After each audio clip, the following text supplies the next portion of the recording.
Bonjour à tous, ça y est, nous y sommes à cette fameuse nouvelle lune en Scorpion qui est mystique, tellement il y a de choses et de références symboliques dans cette nouvelle lune. Et j'espère ne rien oublier parce qu'il y a vraiment beaucoup à dire par rapport à toute la symbolique qui émerge là dans cette nouvelle lune. Alors, premièrement, cette nouvelle lune va avoir lieu le 1er novembre 2024 à 16h47 ici pour nous à La Réunion, 13h47 en métropole et en Europe d'une manière générale. Donc c'est une pleine lune, nouvelle lune pardon, diurne qui se passe en journée et qui donc dans la symbolique, je vous l'avais déjà expliqué, annonce des choses qui veulent émerger à la conscience. Donc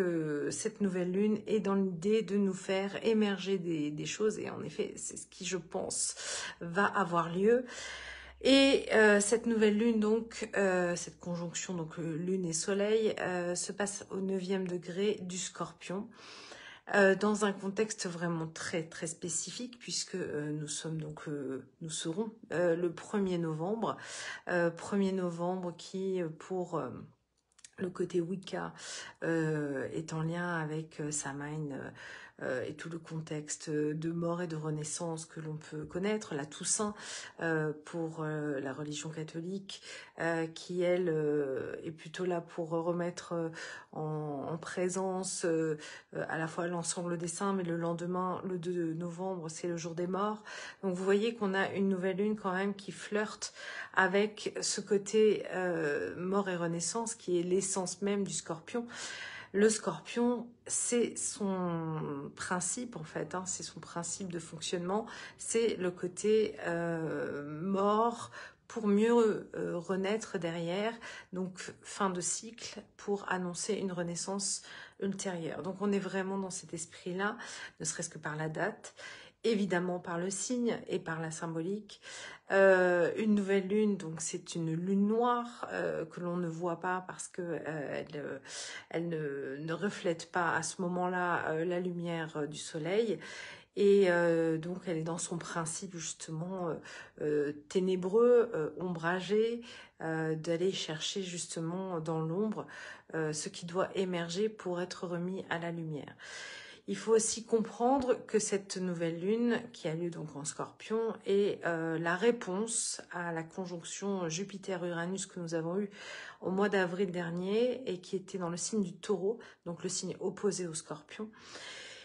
Et donc cette nouvelle lune, au bas mot, je le dis bien, pour moi en tout cas, annonce vraiment le principe d'une nouvelle ère, puisqu'on avait parlé pas mal, puisque c'était la conjonction de l'année, la conjonction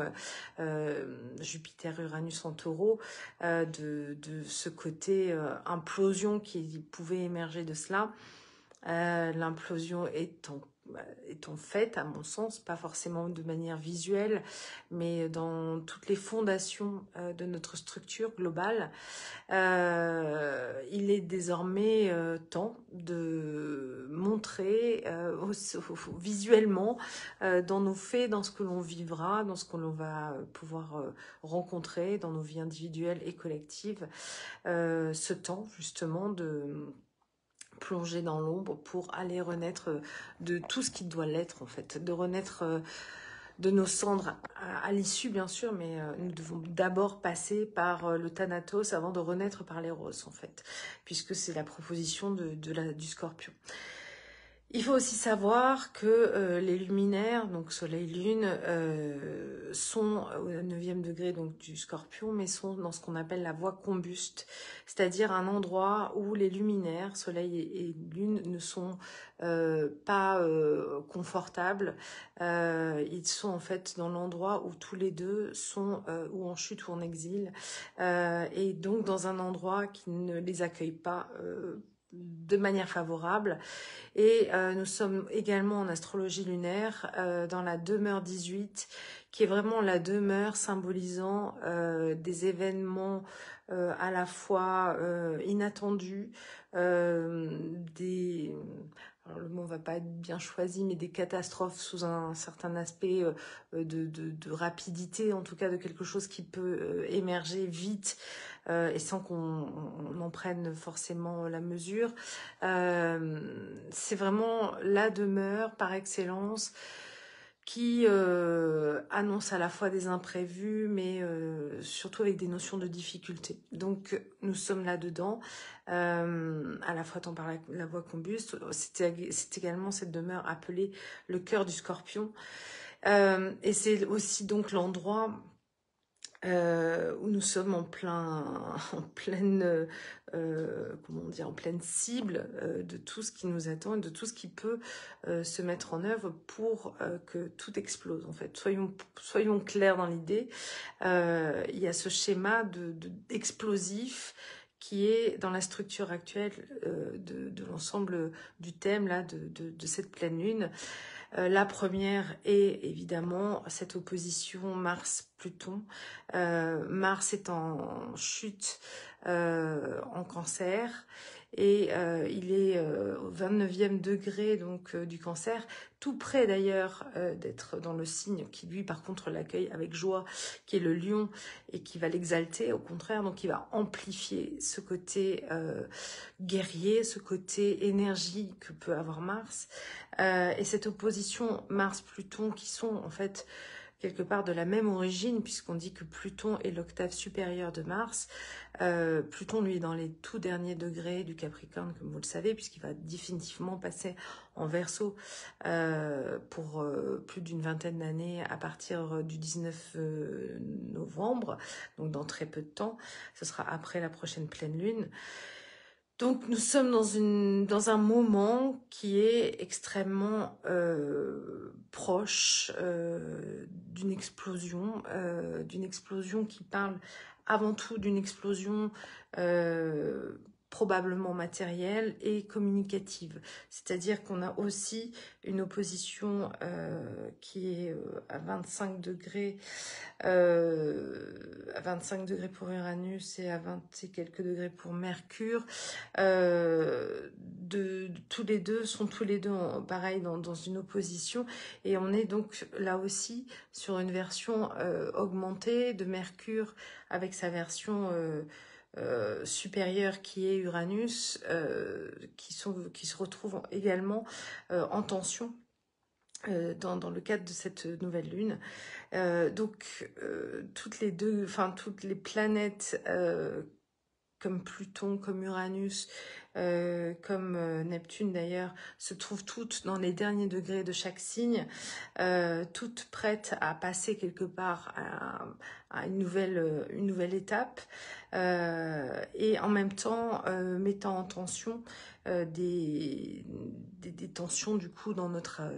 vision et dans notre perception incarnée du coup, puisque Mars et Mercure, ce sont nos planètes personnelles. Mercure est sur la fin du Scorpion, donc c'est également tout un processus de communication qui ne fonctionne pas, un processus de pensée qui ne fonctionne plus et qui demande à être revu et changé de toute manière. Ça c'est le principe, il faut être très clair là-dessus, c'est qu'il y a du changement qui nous attend et du changement qui va commencer à se voir, du changement qui va commencer à se manifester. Il y a donc cette nouvelle lune qui également se retrouve dans un contexte encore complexe, puisque Chiron est opposé aux lunes noires, notamment à la lune noire vraie. Et donc Chiron est en bélier, donc dans l'envie d'émerger, dans l'envie de faire quelque chose de nouveau, mais là Chiron c'est la blessure de l'incarnation, donc Chiron en bélier c'est une difficulté, voire une impossibilité à, pour l'instant en tout cas, mettre en œuvre quelque chose qui individuellement nous permet de trouver un nouveau sens d'être, de nouvelles manières de pouvoir s'envisager. Et les lunes noires en balance, c'est justement tout ce qui dysfonctionne dans la relation à l'autre, dans notre manière de communiquer, dans notre manière d'être vis-à-vis de l'autre. Et autant encore une fois dans notre manière de communiquer nous avec peut-être notre environnement proche, mais également dans la version de la version collective, dans le sens que si je mets quelque chose qui me semble évident, c'est qu'on a un problème dans notre société qui est qu'on a déshumanisé en fait le principe de nos actions. L'humain n'est plus au centre, l'humain ou le vivant, même je dirais plutôt la notion du vivant, n'est plus le centre de nos préoccupations. Le vivant n'est plus le centre de ce qui fait tourner le monde. Et ça, je pense que c'est une hérésie, une folie que l'homme a fait. L'homme a privilégié le profit, la matière, pour avancer au lieu de mettre en œuvre ce qui est nécessaire à l'homme. J'entendais récemment,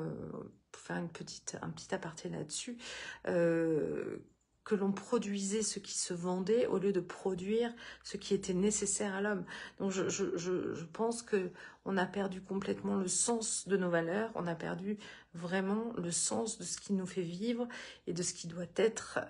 au centre de nos préoccupations, à savoir le vivant, l'humain, la collaboration, l'intérêt général, les choses qui en fait nous font grandir globalement.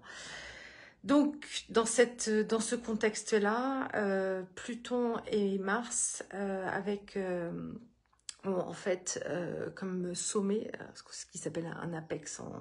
en astrologie, Junon. Et j'ai trouvé ça très intéressant que Junon en fait se positionne sur le sommet de ce carré, enfin de cette opposition, et du coup qui est en carré avec Junon, toujours bien sûr en Scorpion. Qui est qu'en fait, Junon, c'est celle au niveau mythologie qui est associée à la grande mère, à celle qui enfante pour mettre au monde, pour mettre en œuvre ce qui doit être juste, encore une fois, sur le plan global de l'humain, de la Terre. Et ce carré, pour moi, est du coup très percutant parce que Junon rappelle en fait sa fonction de grande mère, sa fonction nourricière, et c'est une manière aussi de montrer qu'elle n'est pas en accord avec le fonctionnement actuel des choses. Et ce carré, c'est justement aussi, moi j'y vois, je sais que j'ai tendance souvent dans mes météo lunaire à faire j'ai l'impression, en tout cas sur les dernières, à avoir été spécialement négative dans la vision, parce que malheureusement, de fait, on va vers quelque chose qui s'effondre. Donc c'est difficile d'être positif par rapport à un effondrement. Mais alors pour le coup, je vais l'être, parce que dans tout ce que je vois là, j'y vois malgré tout un effondrement pour quelque chose de bienveillant, pour quelque chose qui veut faire renaître l'amour dans les cendres de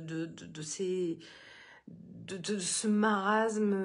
matérialiste dans lequel nous avons été sur les dernières décennies, voire les derniers siècles, parce que ça n'a pas commencé hier non plus.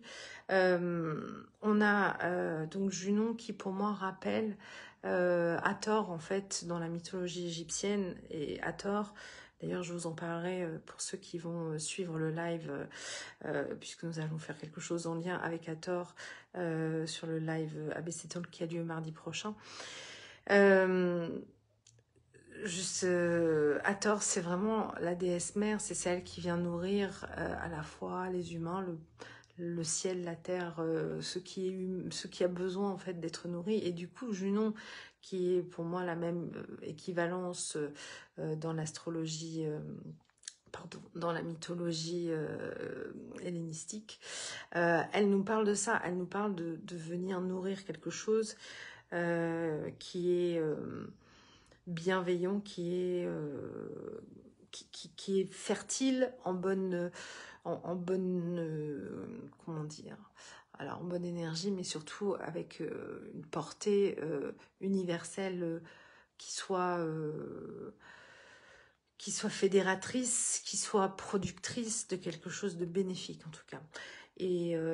cette opposition Pluton-Mars, destructrice certes, mais en même temps l'est à juste titre, parce que il y a vraiment cette résistance finalement dans le monde à l'heure actuelle à vouloir garder les structures telles qu'elles sont et qui ne fonctionnent pas toujours, qui ne fonctionnent plus de toute manière.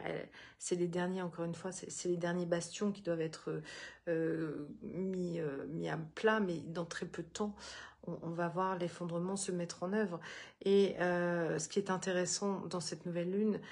c'est qu'on a une Vénus qui est ce qu'on appelle hors norme, puisqu'elle se trouve à plus de 24 degrés de déclinaison. Et une Vénus hors norme, c'est quand même une Vénus qui se met du coup en primeur pour dire que ce qui compte finalement, au-delà de tout ce qui peut s'effondrer, c'est qu'on aille dans la notion de l'amour, dans la notion de ce qui est bénéfique, dans la notion de ce qui est même la joie et le plaisir, parce que malgré tout c'est aussi ça Vénus, et qu'elle est à l'heure actuelle en fait en Sagittaire, justement comme un leader qui se positionne dans l'idée de redonner une nouvelle direction, une nouvelle spiritualité, pour aller vers quelque chose, cette fois-ci à nouveau de bénéfique, puisque dans la notion du Sagittaire, il y a vraiment l'idée d'être un leader pour emmener le groupe, pour emmener les gens vers quelque chose de positif et de bénéfique. Donc, pour moi, Vénus Sagittaire, elle a ce mot d'ordre qui est justement ne lâchez rien, on va vers quelque chose de nouveau, mais qui est positif et bénéfique. C'est amusant parce que j'ai trouvé une phrase très récemment qui, pour moi, résonne pleinement avec cette nouvelle lune. Cette phrase, c'est « Le vrai bonheur n'est jamais dans la possession, mais dans l'abandon ». Et je pense qu'en fait, c'est exactement le message de cette nouvelle lune, c'est que dans les moments où on est dans le doute, dans l'adversité, les problématiques ou la mort, parce on parle de cet ordre-là aussi, de choses qui peuvent résonner là-dessus, d'ailleurs sur le plan physique. Il peut y avoir des morts à tous les niveaux. On peut parler de mort physique, on peut parler de mort symbolique, on peut parler de mort dans le cadre de relations, dans le cadre de choses qui se terminent, ne fonctionnent plus dans tous les cas. Mais on est dans ce contexte-là. Donc, si physiquement, en ce moment, certains d'entre vous ont des problématiques physiques, c'est aussi parce que le corps fait partie de ce qui se termine, enfin de choses qui doivent se terminer et qui peuvent le manifester à certains degrés, évidemment. Je ne dis pas que vous allez tous mourir, ni moi non plus. Mais qu'en tout cas, il peut y avoir des résonances physiques sur des choses qui doivent se terminer et avoir des manifestations aussi physiquement sur cet aspect-là. Et certains peuvent aussi ressentir tout l'aspect de Mars en cancer qui est relié au corps physique, à la lune notamment, et donc à ce que l'on peut ressentir dans la force ou dans la colère aussi de ce qui se manifeste en ce moment. Je faisais il n'y a pas longtemps une petite mise en garde parce que je trouvais que beaucoup de monde était en plein pétage de plomb dernièrement, mais c'est expliqué aussi par cette opposition Mars-Pluton, puisque Pluton a plus de réserve que Mars, mais on est dans deux titans qui s'affrontent quand même, on est dans deux guerriers, dont un dieu des ténèbres, qui veulent avoir gain de cause. Donc forcément, il y en aura un des deux qui gagnera, mais dans tous les cas, c'est un destructeur. Donc, quoi qu'il arrive, il y a cette notion de destruction à l'issue qui est positionnée là, mais encore une fois, c'est pas une destruction pour détruire, c'est une destruction pour renaître à l'issue de ça. Et du coup, le message porteur et qui pour moi est bénéfique dans cette nouvelle lune, c'est la mort annoncée de ce qui ne fonctionne pas pour aller vers quelque chose qui enfin va pouvoir nous montrer une nouvelle voie, qui va enfin pouvoir déterminer. Alors c'est vrai que tout nouveau choix, tout changement implique évidemment une remise en cause, et c'est jamais très agréable, hein, les remises en cause, on est d'accord avec ça, les nouveaux fonctionnements, etc. Alors j'imagine que bien sûr les choses vont se positionner progressivement, qu'on ne va pas voir tout imploser d'un coup, mais néanmoins on est bien dans cette énergie-là, et comme je le disais, c'est le retour de ce qui s'est passé avec cette conjonction Jupiter-Uranus en Taureau. C'était déjà annoncé à ce moment-là, au mois d'avril, que une destruction allait se mettre en œuvre et que ça y est, nous sommes dans cette phase-là. Donc, il ne faut pas la craindre, il faut l'accueillir, il faut au contraire comprendre, comme je viens de le dire avec cette phrase, que c'est pas en voulant garder que l'on va être bien, et plutôt s'abandonner dans à la fois ce qui va être, mais à la fois dans la notion aussi de foi à nourrir, qu'il y ait un avenir positif, que quelque chose de tout ça va émerger, et que finalement on peut faire confiance à l'univers dans ce qu'il est en train de nous préparer. C'est pas quelque chose qui vient d'arriver comme ça sur nos tablettes, c'est quelque chose que l'on sait, que l'on connaît depuis déjà longtemps. Enfin, en tout cas, si vous écoutez mes vidéos, ça fait un moment que je vous y prépare. Donc ça y est, on y est, voilà, on passe le point de chute, le point de rencontre. Donc ça y est, on arrive à cette étape qui est certes parfois angoissante parce qu'on se dit que quelque chose que l'on connaît pas arrive aussi, mais en même temps l'inconnu ça peut être bien plus intéressant que ce qui est déjà connu. Donc je pense sincèrement en tout cas qu'il y a une confiance à nourrir à la fois dans tout ce principe de renouveau, dans ces notions de mort, dans ces notions de cycle qui s'achève, pour quelque chose qui veut revenir à l'essentiel, qui est l'amour, la bienveillance, le vivant, et qui veut aller dans ce sens-là. En tout cas, espérons-le, parce que c'est quand même le message de Pluton Verseau, c'est quel choix on va faire, pour cet avenir, pour ce renouveau, et la manière dont on va se réinventer. Est-ce qu'on va le faire avec toute la technologie qui nous est proposée et qui veut prendre le pas d'une certaine manière sur l'humain? Je ne crois pas que ce soit la bonne solution, forcément. Donc, Pluton Verseau peut vouloir dire aussi que y a un nouveau futur à écrire. Mais